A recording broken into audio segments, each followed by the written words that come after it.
Okay, welcome to the 12th SunoikisisDC Digital Classics Common Session. Today we have again Eleni Bozia from the University of Florida, and I'm very happy because we have again students. Last week we had students from France, the University of Paris, with Aurélien Berrat, and they presented their work. And today again we have students from the University of Florida who are going to present their work with their professor Eleni Bozia. And this is one of the goals of SunoikisisDC Digital Classics, to not only to teach, but to involve students in research projects. So Eleni, welcome back to SunoikisisDC Digital Classics, and welcome also to your class. Hello Monica, hello everyone. Thank you for having us back, and we hope that it will be an exciting session. Today we will be presenting and sharing with you the results of our final projects for the class Digital Tools for the Arts and Humanities. This course is an initiative under the umbrella of the Department of Classics and the Digital Worlds Institute at the University of Florida, and was designed in order not only to bring together students of different disciplines, but also to open the discussion about technology in the humanities, as well as humanities in technological tools, and promote the appreciation of both areas. More specifically, the purpose of the course is to expose students of different fields to interdisciplinary research by introducing the importance of digital tools for enhanced study and research in the humanities and the arts, as well as the significance of understanding digital humanities concepts and how they affect the design of tools. The course implements collaboration between digital scientists, artists, and humanists. During the course of the semester, we discussed humanities, digital humanities, and human-centered computing. We explored text, image, and audio-based tools and projects. Furthermore, we worked with visualization tools, tree bank annotation using the Arethusa framework, 3D digitization, Stylo, XML, and HTML. The students at the end, towards the end of the semester, were free to select their own project according to their research interests, either exploring further the tools that we discussed in class, or marking their own trajectory, showcasing the concepts of interdisciplinarity and collaboration that we fostered throughout the semester. So the projects, very briefly, you are going to see an interactive timeline chronicling racism and immigration in America, a text visualization tool to statistically analyze the Pauline letters from the Bible. The student Mary Johnson is using online utility text analyzer and the Tapor text analyzer. You're going to see a website designed on an HTML platform, an interactive map of musical instruments from around the world using HTML and JavaScript, Twine, an open source tool for telling interactive non-linear stories that publishes directly to HTML, an interactive map of the Silk Road, yesterday and today. The project will be presented in the form of a web page created with HTML, JavaScript, Google Map API. And finally, an interpretation of Psalm 24, a profound reading of Psalm 24 through historical evidence, as well as analysis of syntactical constructions and phrasing using tree banking through the Arethusa framework. So let's get started. The first student, Nicole, was not able to be here. She wasn't feeling very well, but I have her presentation and her report, so I'm going to share my screen and read to you her report, trying to do justice to her work.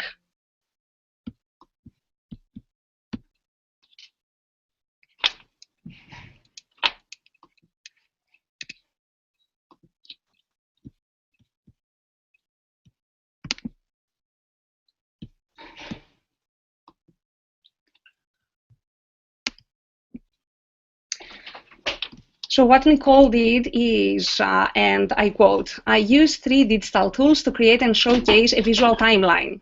The topic was immigration and race issues in US history. I wanted to use a tool that would present historical facts in a visual way that would be akin to telling small stories, part of a larger narrative. The tools I used were Timeline JS3, StoryMap.js, and HTML to showcase the timelines on a web page.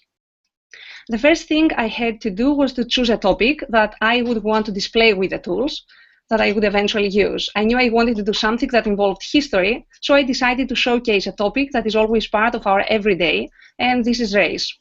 I stumbled upon a timeline of US events that dealt with race, and it was just a timeline that included dates and events, but it had no visual component. So I decided to use that as a foundation for the tools.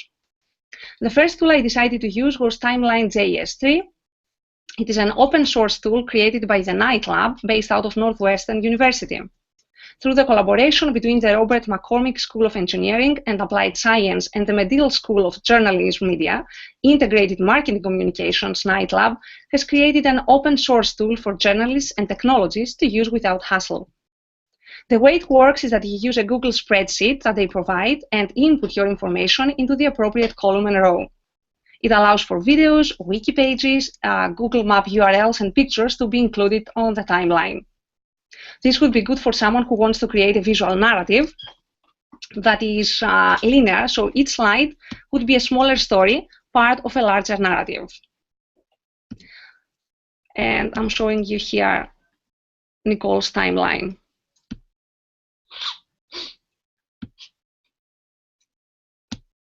You can also navigate automatically under using the bar down here.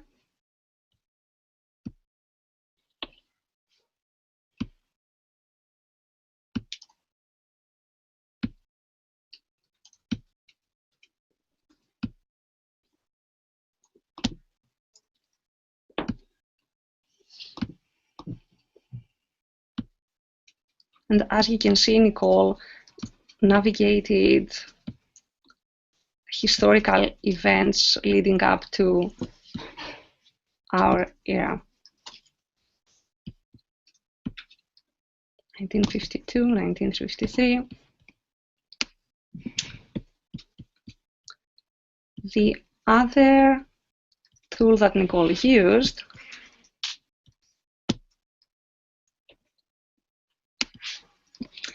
the second tool was created by the same group that created the Timeline JS3. This one is somewhat similar to the timeline, except for one key feature, the map feature. Story maps are designed to tell narrative with the use of an interactive map. When you put in your media and information into the file, you also have the ability to map where certain events happened. This one has to be done completely online before you can share it and put it into an outside web page. So you can see here pretty much the same event, but different visualization format. You can see the mark, the sign, the label here on the map, which you can manipulate. You can zoom in to get a better perspective, geographical perspective.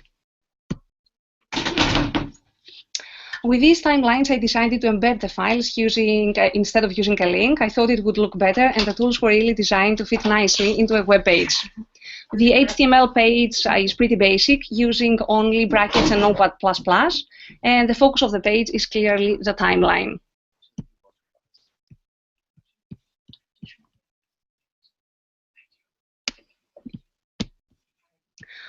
Nicole also included 2 links for anyone who would be interested in using these tools. Make a story map now, and the timeline. Make a timeline here for anyone who would like to work with these tools later on. So thank you on behalf of Nicole. And now we have the second student, Mary Elizabeth Johnson, presenting on the authorship of the Pauline Epistles.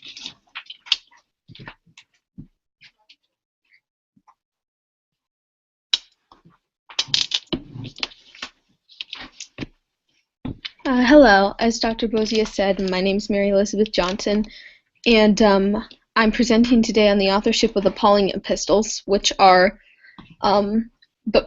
the majority of the books in the New Testament of the Bible, and which have been disputed by scholars over who exactly wrote them. So just to go into the historical background a bit to begin, a large portion of the New Testament, like I said, is made up of the Pauline letters, and those are nominally attributed to the Apostle Paul. But it's debated whether or not all of them were actually written by him, or some of them were written by his followers in later times. Most scholars agree that it's more likely that his followers wrote at least some of them and attributed them to him in the practice of pseudepigraphy. So because they debate this, I thought it would be interesting to run the letters through some online text analysis tools just to see if the results that turned up would be in line with what people normally determine about the authorship of these books. So these are the two tools I use. The first one is, and just some screenshots of examples of what the results look like. So the first is the online utility text analyzer, which shows strings of common words and phrases, and the second on the right is the Tapword text analyzer, which shows frequencies of the most common words, but also shows, as you can see, the areas of the text where the most frequent words appear. So just to begin, on the left you see the disputed Pauline letters. Those are the ones where scholars debate whether or not they were actually written by Paul.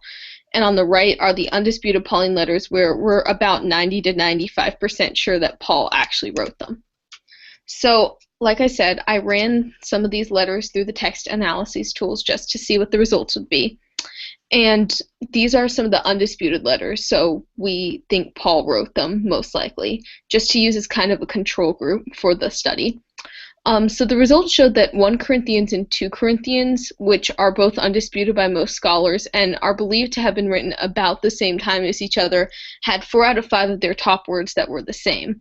And lots of the others of the undisputed letters, of which examples of the results are shown here, including those believed to be written at later time periods, also show similarities. So pretty much what you would expect, given that scholars mostly think these were written by the same authors. So then I went on to comparing books that we think were almost definitely written by Paul to books that probably were not or might not have been written by Paul. So I compared 1 and 2 Thessalonians.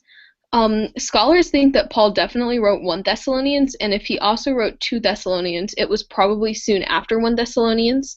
So the results here showed only superficial similarities between the most common words and phrases in both texts, which when I mean superficial similarities, are words that you would probably expect to occur a lot in a religious text, like God, Lord, Jesus, Christ. Not necessarily words that show anything about the specific topics written in either letter that would show they have any common similarities in that respect. So continuing on, I then compared Colossians and Romans. If Paul wrote Colossians, he probably wrote it towards the end of his life, but that book is disputed. Romans is the last letter believed to be definitively written by Paul. He wrote that towards the end of his life as well. So if Colossians was written by Paul, they were likely written around the same time period. So I compared the two of them to see if there were any similarities, and I found that the words Christ and God are both high on the list in both letters, which, like I said before, would be expected. But other words that aren't quite as expected also are common in both, such as faith, which ranks 6 in both lists, and it appears in lots of the highly ranked phrases of the words that you can see as well. So then I compared the same book, Colossians, to Ephesians. Colossians and Ephesians are both disputed letters, but Colossians is believed by a lot of scholars to be more likely to have been written by Paul than Ephesians. And we also think that Ephesians was written after Colossians, but that they were probably written around the same time period. So I compared them, and the results showed that in both letters, Christ is the most common word, God is the second most common, and Lord is in the top 5. This could be considered coincidental, but body and love also appeared in the most top common words of both documents, and those are not commonly found in many of the other epistles. So it suggests that they were either written by a same author, or they were definitely written in a similar time period by authors with a similar intention and a similar writing style. And so finally, I compared the pastoral epistles, which are 1 Timothy, 2 Timothy, and Titus. The pastoral epistles are believed most likely to have been written by followers of Paul late in the 1st century, but scholars aren't sure whether or not they were written by the same author if they were not written by Paul. So I compared the 3 of them to see if I could find any results in that regard, and what I found was, first of all, expected words such as God, Christ, Lord, and Jesus appeared often in all 3 texts, but second of all, there were some other less superficial similarities. For example, good was the second most common word in both 1 Timothy and Titus. People was one of the top 5 most common words in both 1 Timothy and Titus. Faith was one of the top 5 common words in both 1 and 2 Timothy, and 1 was one of the most common words in all 3 letters. So just to end the presentation, that's obviously this is a very general experiment on ways to compare texts, but the fact that the results were more or less in line with what scholars already think about the Pauline Epistles and their authorship shows the value in using text analysis tools such as the ones I used for digital humanities. And if you were going to do a more in-depth project, obviously you would need to analyze this in a lot more different ways using what we know of historical information and other means of investigating when the books were written. But I think it's very interesting that the text analysis tools are able to already tell us so much and are mostly in line with what scholars think about how the books were written. So thank you. Thank you, Maria. Thank you. Thank you. Monica, are there any questions before we move on? I was reading in the class outline the description of the work by Mary. So how did you compare the text? So I see that you mentioned the online utility text analyzer. So can you say something on the technical side, or? Yes, absolutely. In class, we used 4 different text analysis tools. I only used 2 for this project because the other 2 were a little more complex and didn't lend themselves to comparing 2 separate words to each other as easily. The 2 specific ones I used here were basically, it's very user-friendly. You pretty much, the hardest part about using it is that you need to, if you have like a PDF or a website or a Word document, you need to make sure that the only words in the document are the words that you want to be analyzed. In other words, if you have a web page and you want the web page to be analyzed, you can't usually just plug the link into the tool because it will include every word that's on the web page, marginal notes, sources, ads. So, and you need to do something such as copy and paste it into a Word document or a PDF and then read through it and check to make sure that only the words that you want to be analyzed are there. But from there on, it's pretty simple. You pretty much just copy and paste it or upload the document depending on the tool and the method you want to use into the text analyzer, and it gives you a list of results which are very long and include many words. And by looking through them and just kind of comparing, I took screenshots of a lot of the results so I could compare them more easily because unfortunately the websites don't save your results once you go back and use them again. But just by taking screenshots and then just comparing the screenshots to see how often each word or each phrase appeared in each one. And the tools were mostly different in that one tool showed phrases as well as single words, and the other just showed single words. Okay, thank you very much. So yes, this is a problem. For example, in Leipzig, we are OCRing many texts, but that's the thing. We have then to structure the OCR output and select the data we want to use. And this case is an example. So you have to select the portion of text you want to use for this comparison. So thank you very much. Yeah, thank you. Now the next student is Liliana Lovo with a coffee website.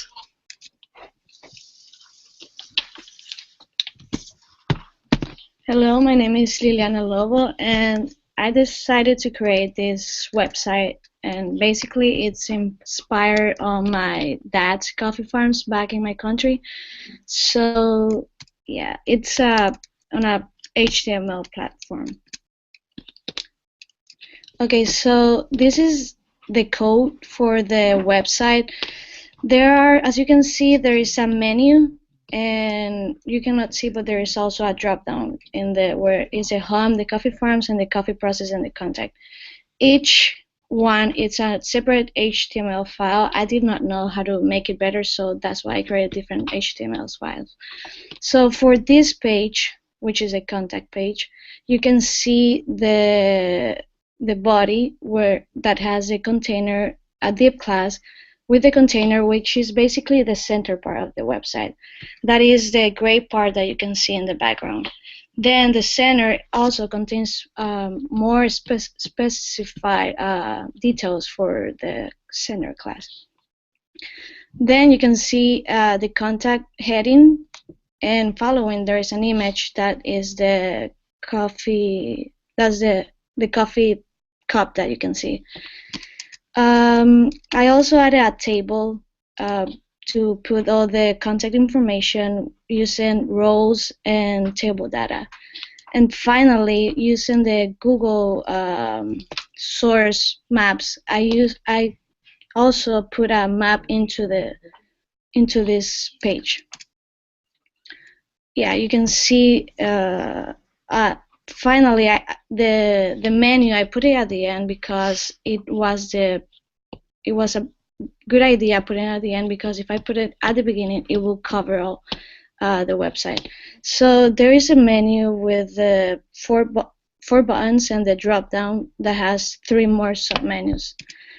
So the data my dad provided to me with all the information, the pictures from the actual farms, and the descriptions that you will see when I'm showing the website, it's also written by my dad. As I said, the website contains 6 different pages with 1 menu and a drop-down menu. It's a super simple design with a straightforward. Okay.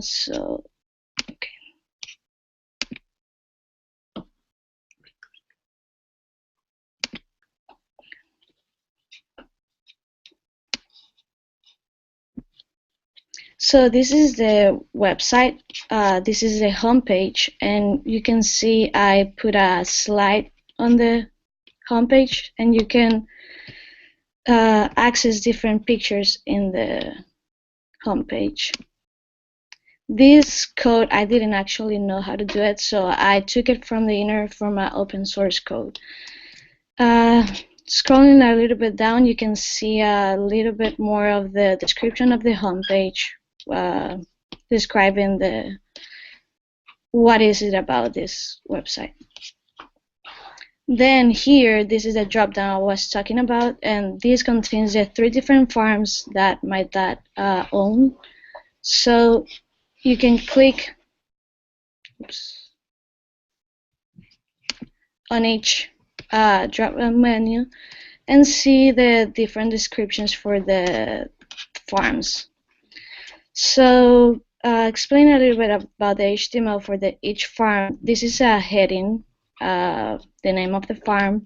Then it follows the image of the farm, and then this box that you can see, it's a table that I created, like in the one I show in the contact page.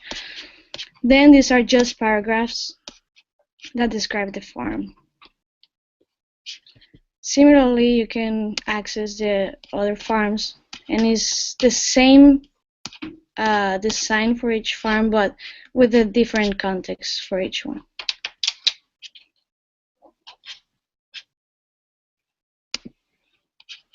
So this is the 3rd farm, which has the same design also.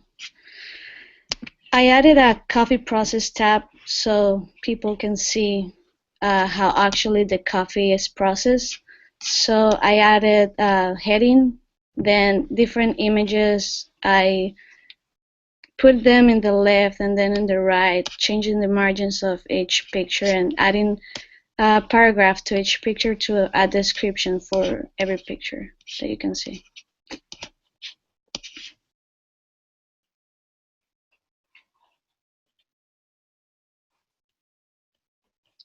And finally, you can access the contact page that I showed you before. So thank you very much.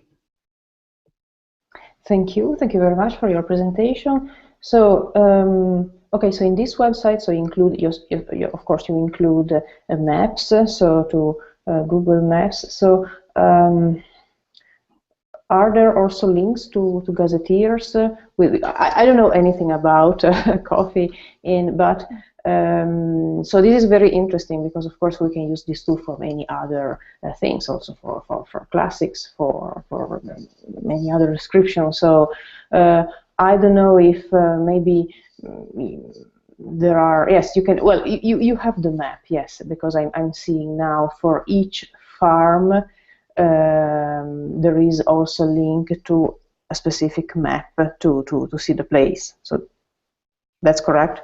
Yes, yes. Okay, yeah, okay, yeah. Okay, thank you. You're welcome.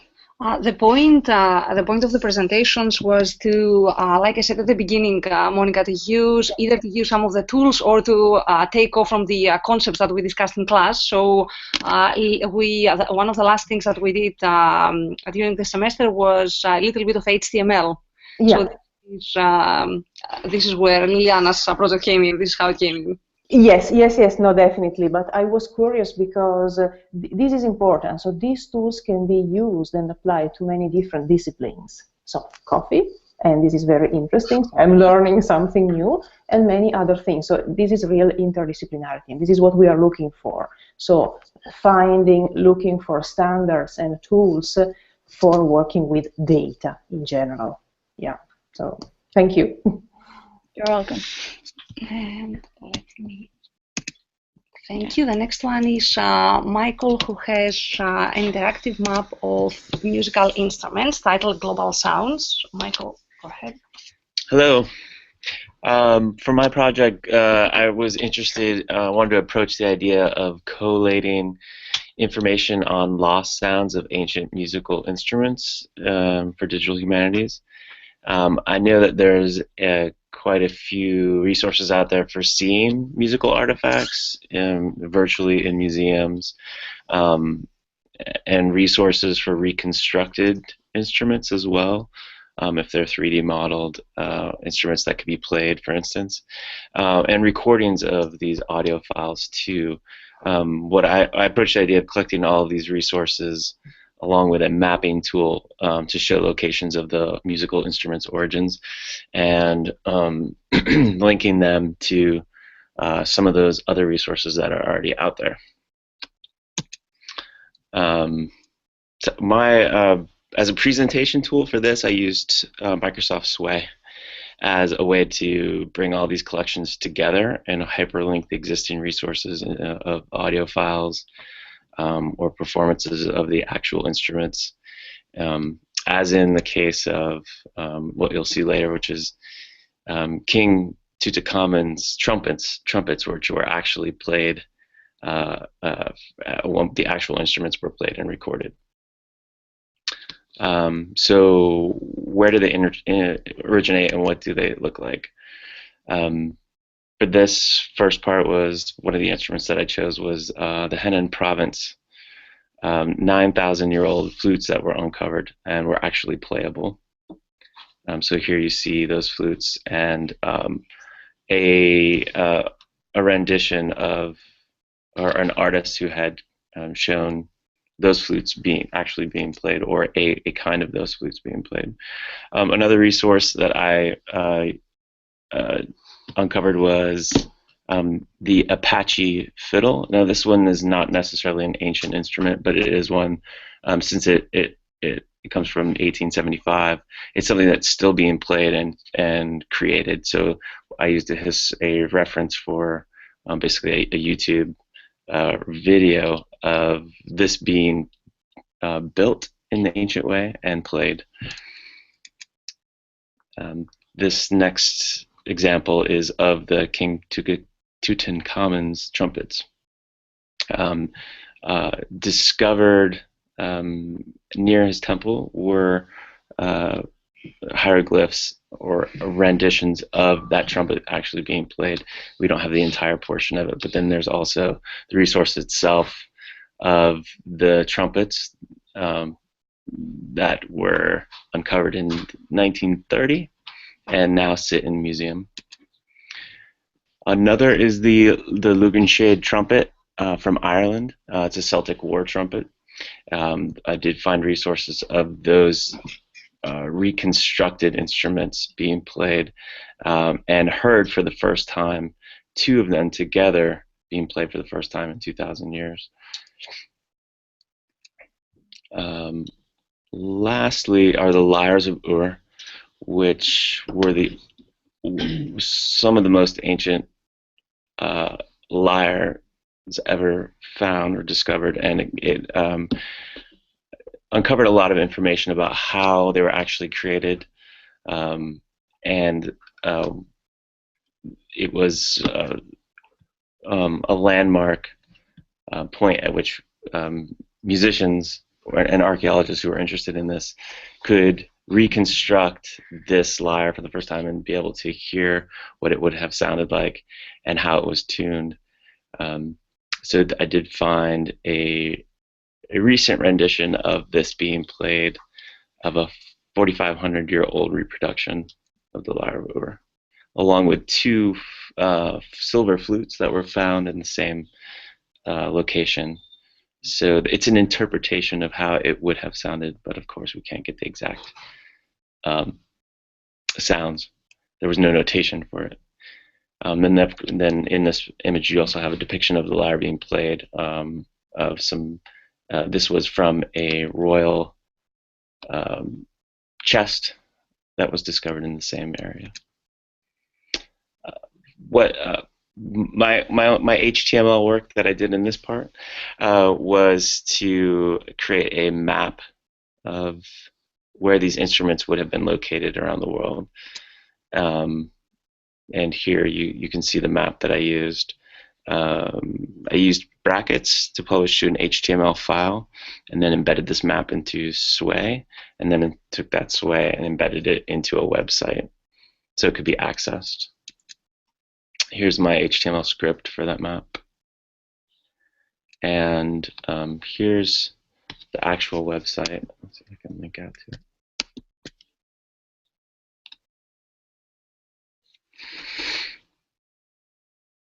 And from here we can listen to an example, hopefully.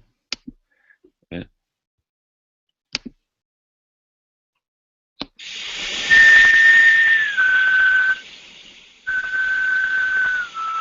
And this would have been of those Henan flutes that were discovered in China, 9,000 years old.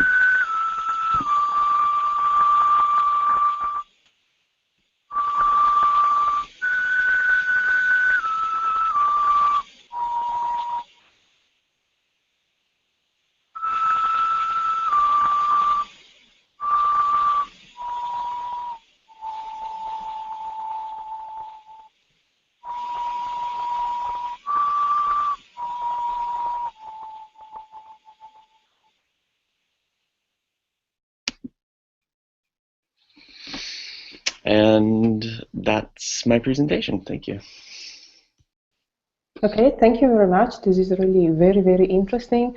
And so combining different kind of data, and this reminds me what we have seen last week with students in France annotating Homer, and in their website there are actors reading Homer. So this is important. Well, in this case, of course, for musical instruments, but so another way for seeing how we can use these tools for combining different kind of data. And so thank you very much. Thank you.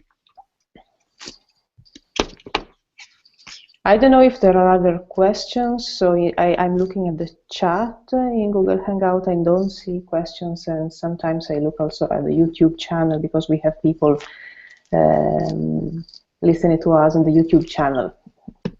So anyway, okay, we can go on. We have timed everything so that we may have at least 5 minutes at the end in case. Yes. Okay, so now it's Caleb who's going to showcase Twine, the open source tool for telling interactive non-linear stories. So here we go, Caleb. Hi, I'm getting my PhD in English, and with my interest in rhetoric and composition, as well as new media studies, I am really invested in finding more new and more interactive ways of writing and teaching. So for my project, I actually wrote about teaching, both incorporated through Twine.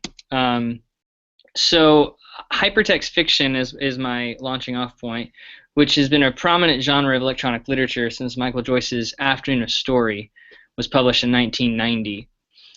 Twine continues this tradition through an accessible open source platform for telling interactive nonlinear stories. So I want to propose using Twine to author nonlinear academic arguments.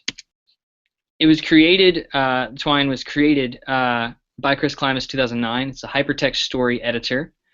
It has since become incredibly popular with indie game developers for its freedom of expression and use. And it requires very little, if any, coding experience, just more like code light or almost code similar. So I want to suggest Twine is an excellent beginner's program for digital humanities composition without any of the anxiety of coding, which can feel mathematical sometimes for people who are probably in the humanities because they don't want to do math. So interactive nonlinear storytelling as an academic pursuit is already proliferating. 80 Days is a game created by Inkle Studios, which is basically a interactive hypertext branching story redux of Jules Verne's Around the World in 80 Days. And just recently, I actually had the privilege of reading about someone using Inkle Writer, a not branching storytelling program similar to Twine, to teach her class the Salem Witch Trials, in which they did choose your own witch trial, similar to choose your own adventure. So I argue that this could almost be reconsidered choose your own aesthetic argument is kind of what I have in mind for Twine as an academic and artistic tool to be used for digital humanities. So to create links in Twine, all one has to do is bracket words, 2 brackets on each side of the word, and it lights up blue, and then it becomes clickable. It takes you somewhere else. It's hyperlinked. So through minimal code-like language, one can also change the color of their project's background, add images, embed videos, and more. The project I've created does all of those things. Utilizing the visual metaphor of the blueprint, as shown in this picture that I have of how Twine looks as a branching visual map structure, Twine Stories appear as networked maps while you write them, which makes it quite navigable as an interface. So below I've included some screenshots of what the Twine interface looks like.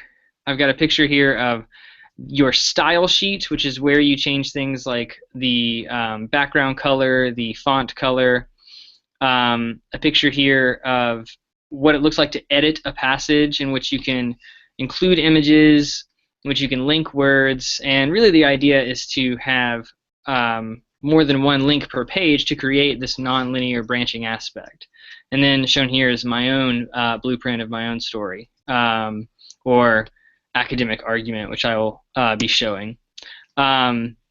So this included link directs to my Twine project, which I've called Entwined with Ergodic Rhetoric. So when looking at my story that I've created, you can already see on the first page that there are 2 options. And that's these hyperlinked words can take you different places within the composition.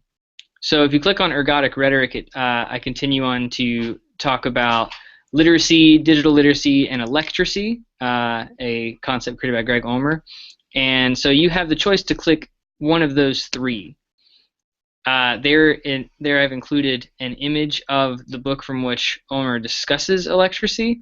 So Twine is not just text-based. You can include images as well.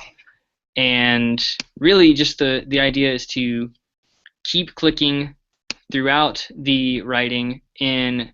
Sometimes it's necessarily linear to get you from point A to point B, but what I really want Twine to encourage, and what it's invented and designed to encourage, is stuff like this: story versus game. You can pick one or the other, and then direct things back sometimes, and so on and so forth. if you click on this one, it takes you to a page in which there's a video. Because one of my which I would play, but I want to keep moving along. So you can also embed videos in Twine. And one thing that I guess you could say I'm as proud of in this story and in the writing is when you click on playing one's avatar, it changes to second person because many Twine games, to have that interactive component address the reader/player as you. So you furthermore realize that Howling Dog's narrative structure also straddles narrative strategy. So what would an academic argument sound like if it directly involved the reader? Which is funny because most times when you're writing a paper, in an overwhelming majority of English classes, we say don't use second person. Well, by directly breaking that rule, what happens to the way we argue and the way those arguments progress? So again, you can see it continues to have choice throughout, and to me, that's what that does. And as I get into here later on into my composition, is you can use this not just as a writing tool, but as a teaching tool. In my own classes, I've had students prepare their own Twine presentations instead of PowerPoints or Prezis, because that way they can prepare their own lessons, their own presentations that necessitate classroom choice. So when we would read hypertext fiction, for example, as a class, sometimes we would put each link up to a vote to see where the class wanted to go. So in doing that for a presentation, it teaches students to prepare for more than what they get to teach and to think quickly on their feet in public speaking situations. And if you check out the other link, I argue something similar about, as a basis for this is what I've done in my own teaching. Is I create a Twine presentation to teach in class that day, and I let the students pick where they want the discussion to go. So what to me this does is makes the class not just interactive, but more participatory and less top-down, where I am imparting knowledge into you and you are just listening. It's I like to think it's kind of like a digitally Socratic. So that is what I've presented for you today. I hope you're interested in considering Twine for maybe some of your own digital humanities research, and thank you very much. Thank you very much. So I like the Socratic part, and definitely so text talking with readers, in this case students, but in general with readers, and not be passive but interactive, being interactive with the text. So thank you very much. Thank you. Thank you, Caleb. The next project is not only interdisciplinary, it's international, and so you will see what I mean by that.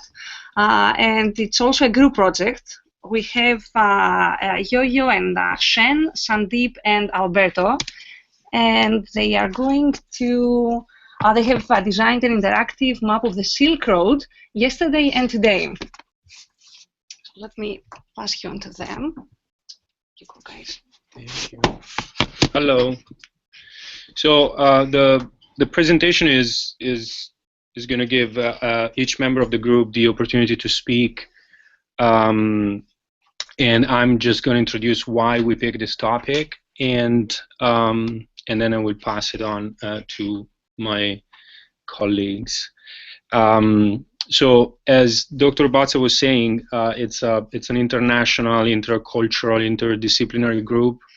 And so when we first got together and we were trying to find a good idea for our project, we found out that so being two Chinese, one Indian, and one Italian, what we all had in common was this idea of the Silk Road as part of our history, and each one of us had heard or had studied his or her own chunk of the Silk Road in school, and so we were kind of fascinated by looking into this idea, no, of the connection between the Far East and the Far West from a Chinese perspective. When we talk, it's kind of hard because depending on who is talking, we are talking about East and West. But so, and the second thing that I think that shaped our project the most is that we all saw that the Silk Road is very much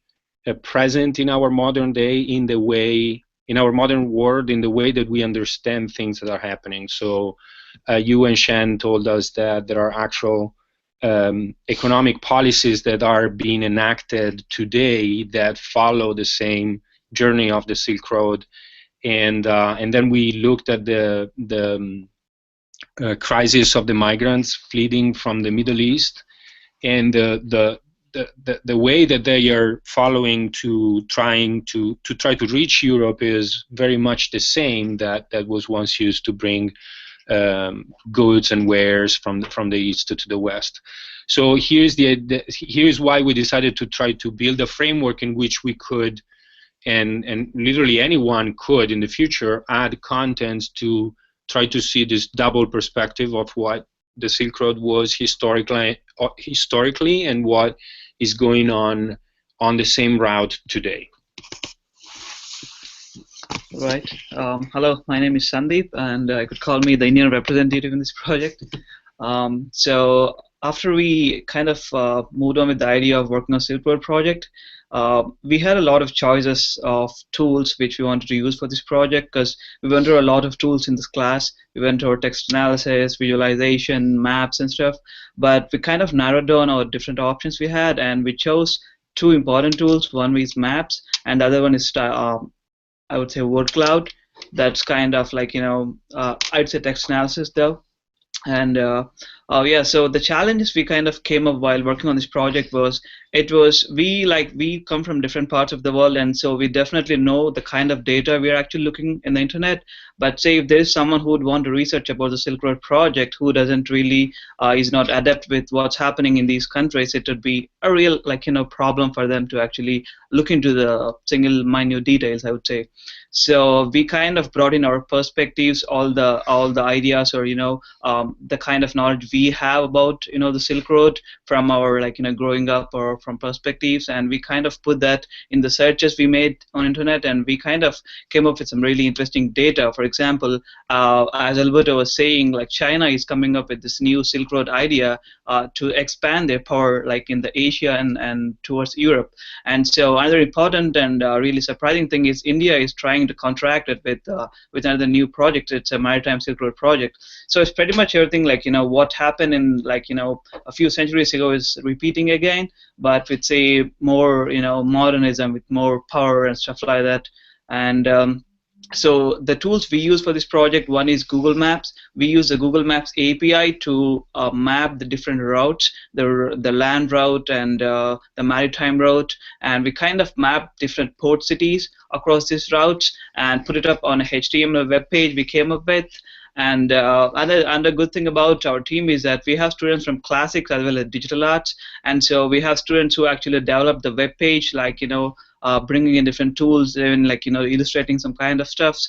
And the other tool we used is word cloud. So we kind of took in the debates and discussions happening over different media platforms, say Twitter and some news websites, and we kind of put in the text in the word cloud generator and gave us the important words or discussions happening on these ideas, the Silk Road.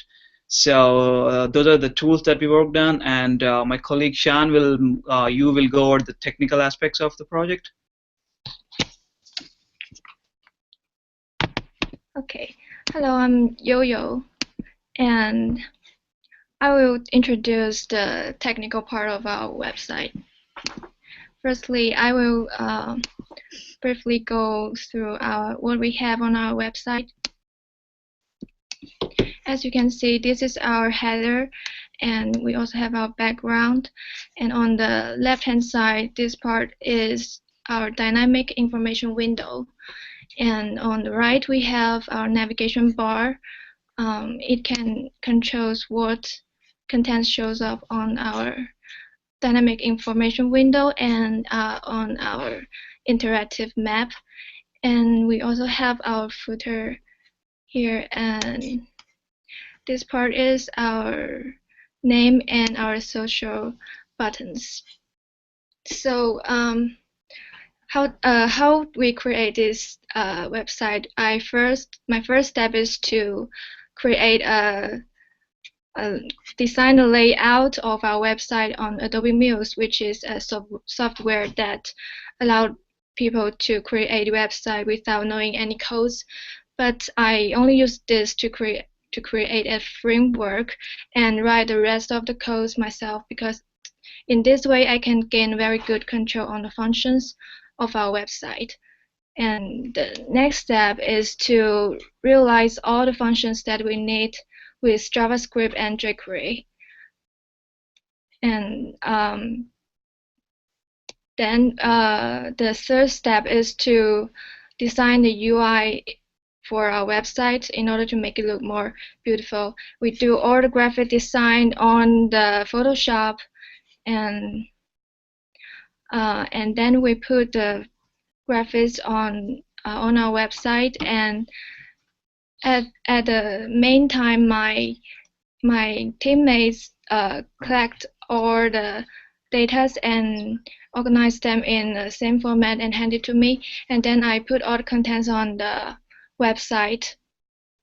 And the last step is to adjust the details on the website, like the font size, font colors, and position and colors of the buttons, things like that.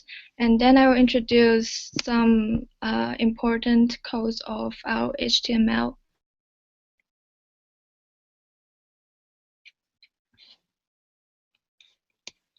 Well, here you can see this part defines the preview of our website when you click the Facebook share buttons. And in the CSS part, we load all the CSS files, and here we load our Google Map API and jQuery libraries. And in the body part, we load the we call our load map function, and this function is defined at the end of our HTML, and I will introduce it later. And here we define our dynamic information window contents, and I use table to organize all the data.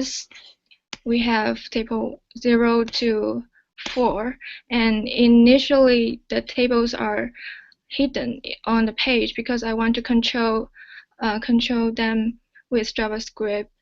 And here is our menu contents,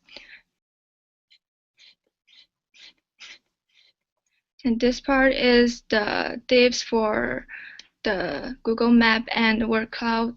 They're overlapped on our web page. And this part is our footer area, and you can see we have our names and social buttons here. And at the end of our HTML, I write our load map functions. The first step is to create a map variable, and here I set the center of our map and zoom. Then we create our route coordinates here. And here is the arrays for the route markers. And then we initialize all the markers here. After that, we create route 1, route 3, route 2, route 3 info windows, and these are all the contents in the info window. And this part is our click event listener for all the markers on the map. So when you click, for example, when you click the route 1 markers, it will hide, close all the other routes info windows and shows up the root 1 info window.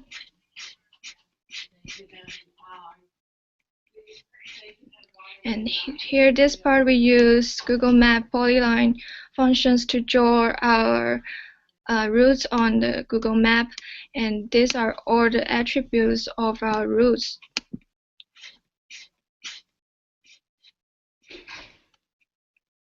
And this part is the click function of the navigation bar. And first, we change all the colors of our navigation of our menus, because we want to highlight the menu that you have just clicked. And then we get rid of all the unnecessary information. We fade out all the other contents and then fade in the contents we need here. I use jQuery fade-in functions so that it can create a very smooth and nice transition between the contents. And then we shows the markers and the routes on the map. So that's all for our information, our HTMLs. So next, Shan will introduce how to use our website.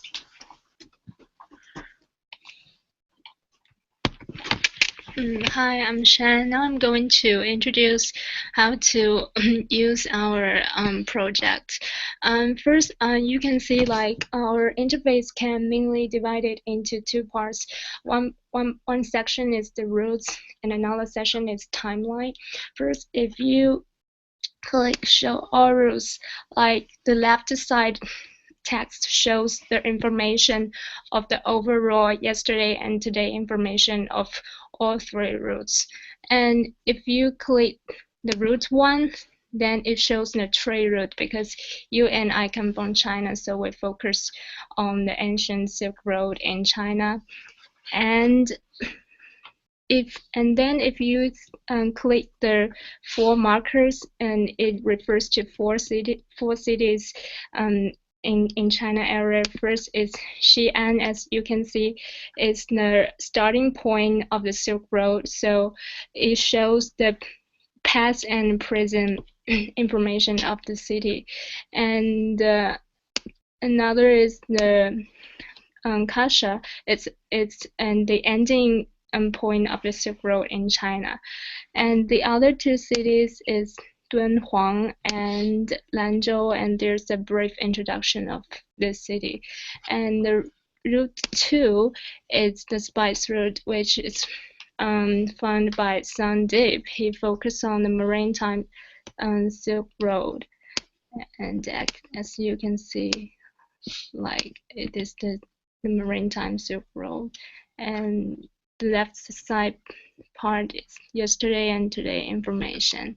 And route 3 refers to the European Silk Road, and it's focused on the Syrian refugee crisis.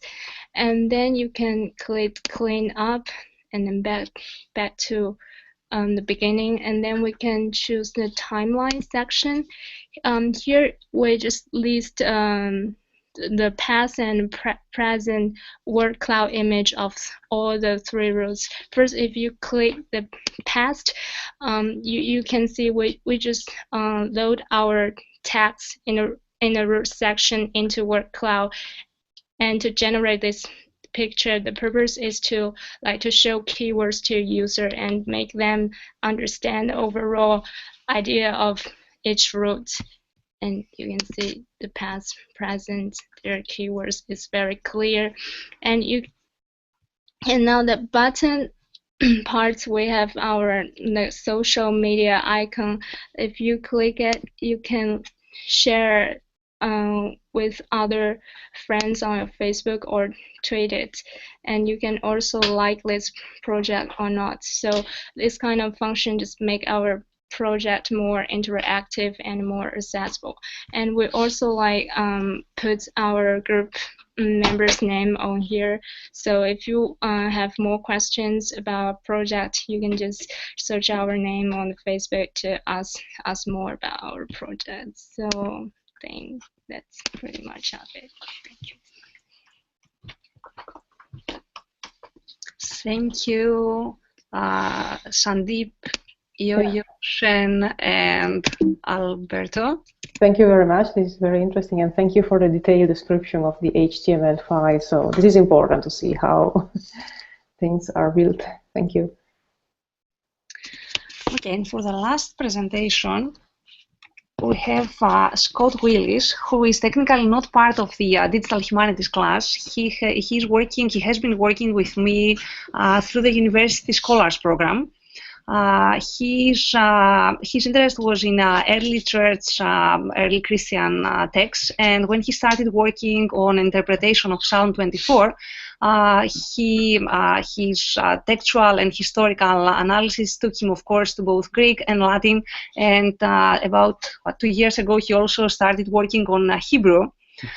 Then we figured that in order to get to acquire a profound understanding and to solve some of the issues that Scott is going to present, that it would be interesting if he could also analyze the syntactical constructions of these texts. So this is how he started working with the Arethusa framework, and why I invited him to join us here today.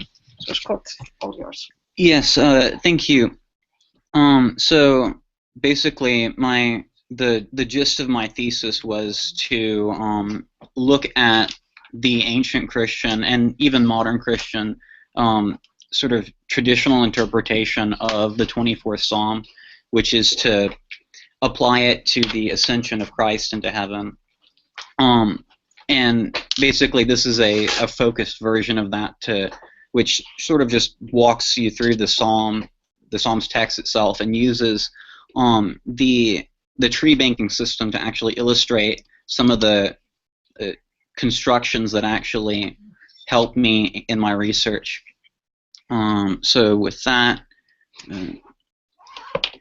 there are 4 points to really take into consideration when you're going through the text of this psalm. First, the idea of parallelism.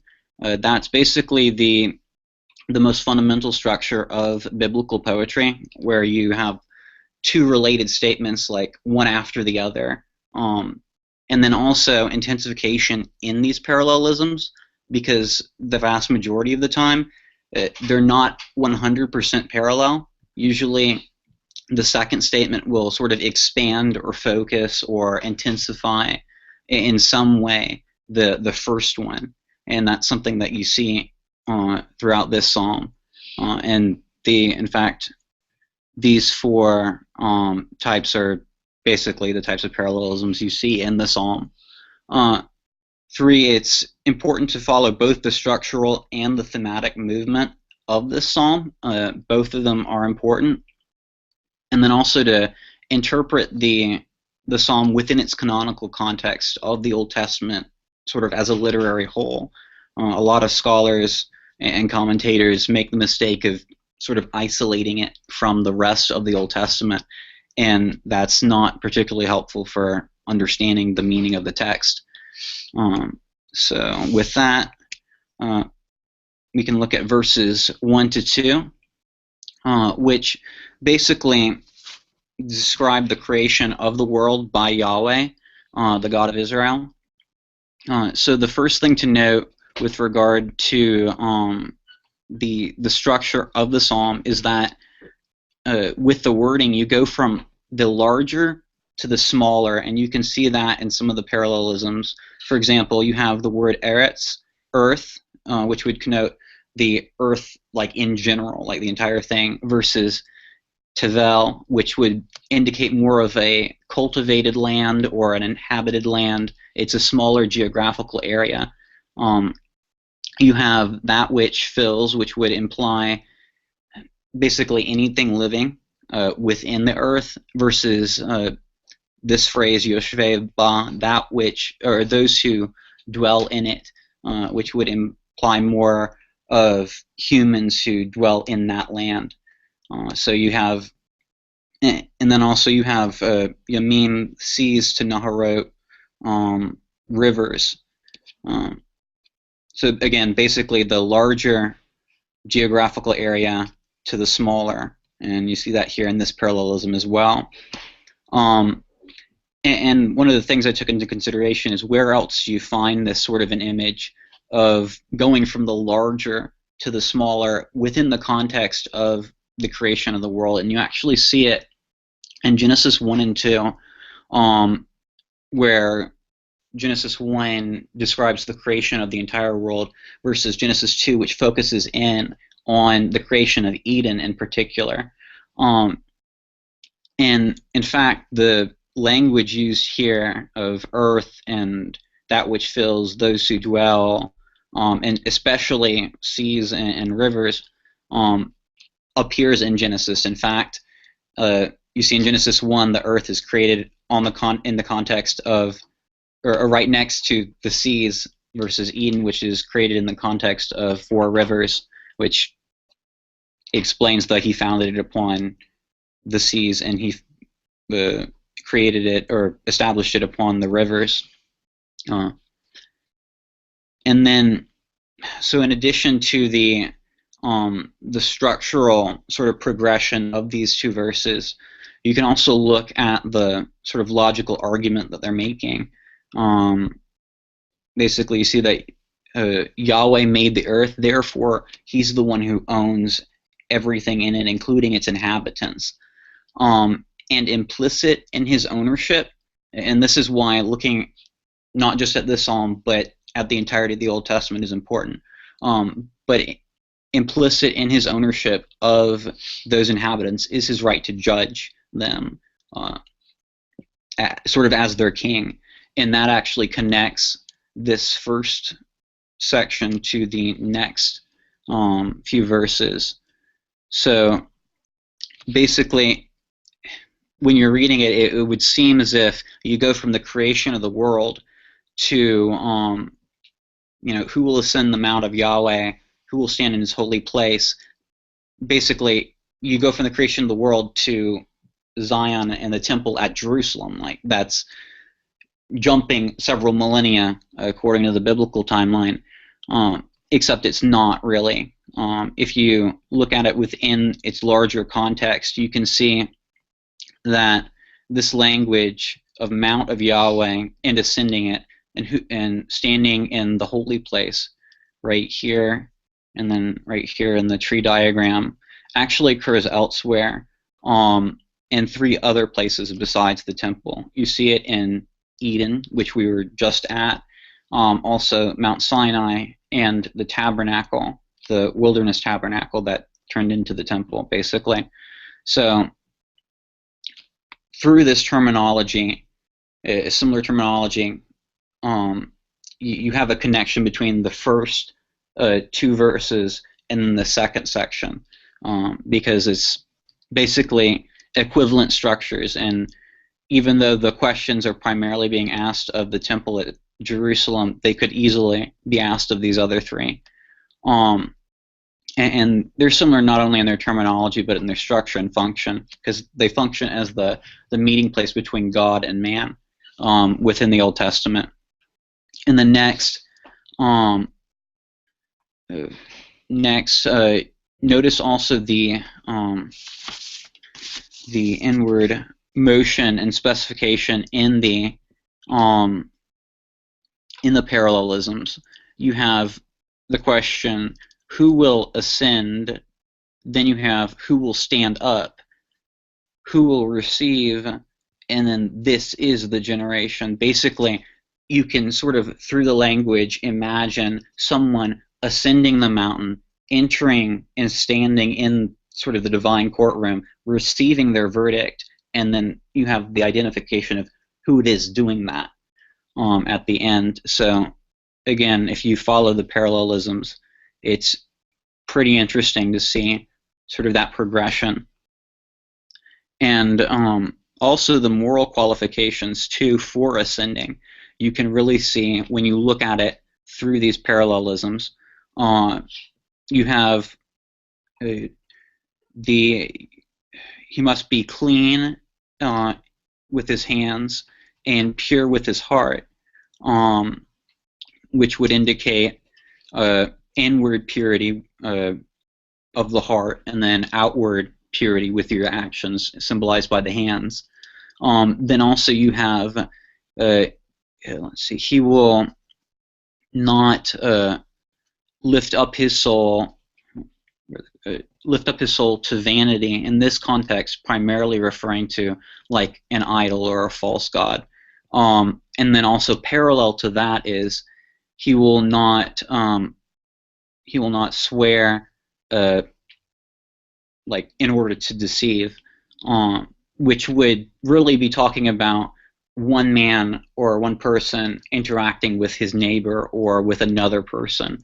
So you have the two parallel, your relationship between God and man, and between human and human, basically. And then also, in addition to that, you can see they must have these things and they must not do these things. So you have sort of the positive and the negative parallel as well. And it really comes out clearly with this chart. And then next you can see this shift in the last part of this section, a shift from a group of individuals entering to more of an individual, and that's actually a shift that that would continue into the next section, and is pretty important. So you can see this is the generation of those who seek him, who seek your face.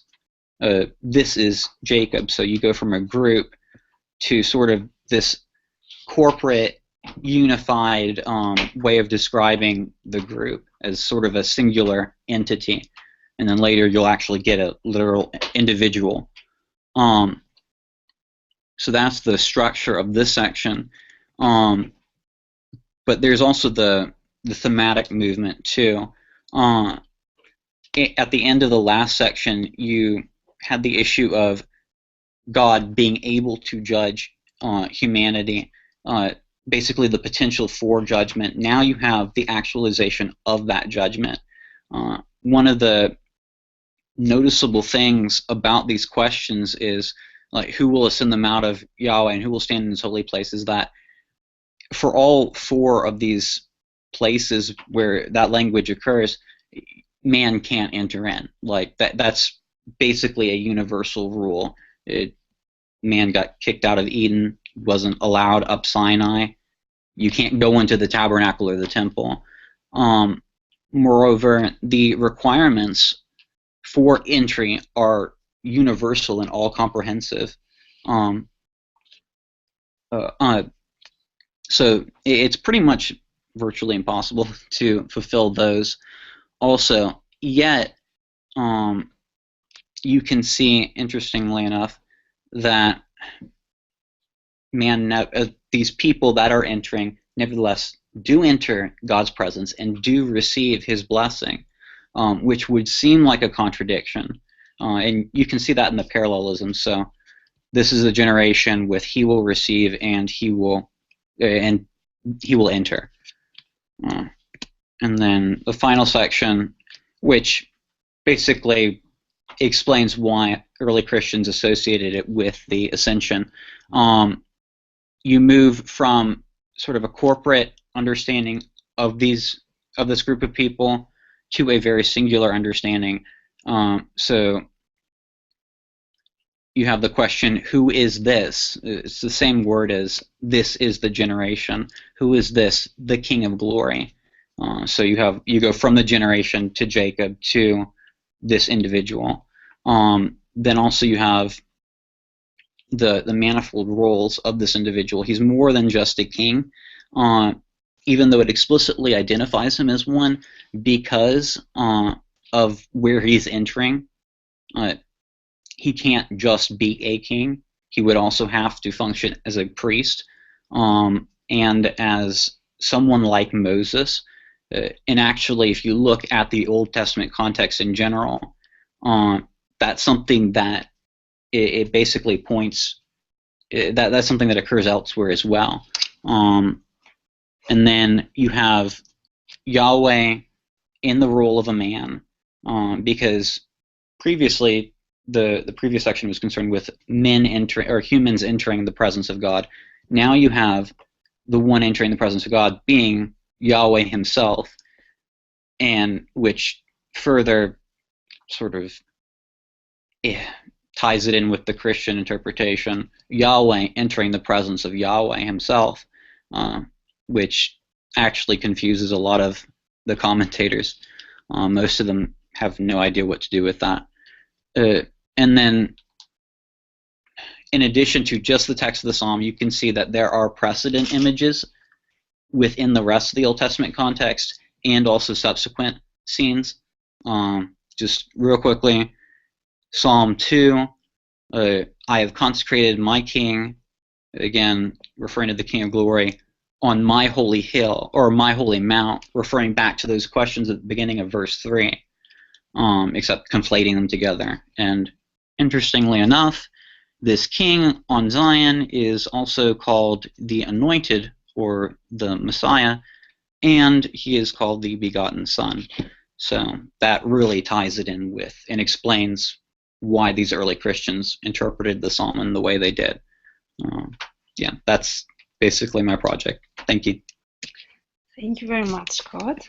Thank you. I'm very happy, of course, to see the use of Arethusa for your projects. Yes, we are using Arethusa, and so, well, I see it's very helpful. So really, thank you.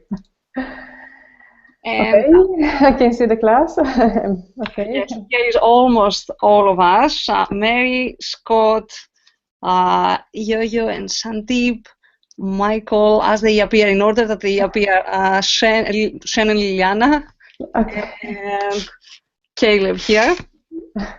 As you can see, we had to, we were a very interdisciplinary group, to say the least, so we had to learn how to work with each other and how to use the tools to pursue entirely different research trajectories. Yeah, but this was very, very interesting for me, because we are doing classics, Greek and Latin mainly, but you use the same tools that we are using, so this is very, very interesting, and this is something that also within Sunoikis is digital classics, but this is something that we are looking for. So looking for standards, platforms, tools, useful not only for what we mean by classics, but for other languages, other cultures. So really, many congratulations, Eleni, because this is a very interdisciplinary class, but successful, I think, at least as far as I can see. So I'm not an expert of these things, but I could follow. Yes. So okay. So I hope. So I see that we have the class outline with the description of your projects. Please, if you can, put also links to your projects where you have, and if I can have the slides, I would be very, very happy. So we have GitHub for Sunoikis, so it will be nice. I have all the links already on the PowerPoint, so people should be able to access all the projects and the tools that were discussed. Excellent, excellent. Okay, so okay, I see in the chat also Anise from Brazil sends many congratulations to all of you. Yes, this is good. Yes, and also in Brazil, I know there are students, so there is a very active community for Sunoikis. So now is 7:20 here in Germany, so I have to end the common session. Thank you very much for your contribution, your participation, and see you next week with another common session. On Wednesday, we will go back to Aristotle. So really, and yes, many congratulations also from Gaby Bodar and other people on Sunoikis. So see you and bye. Thank you. Bye.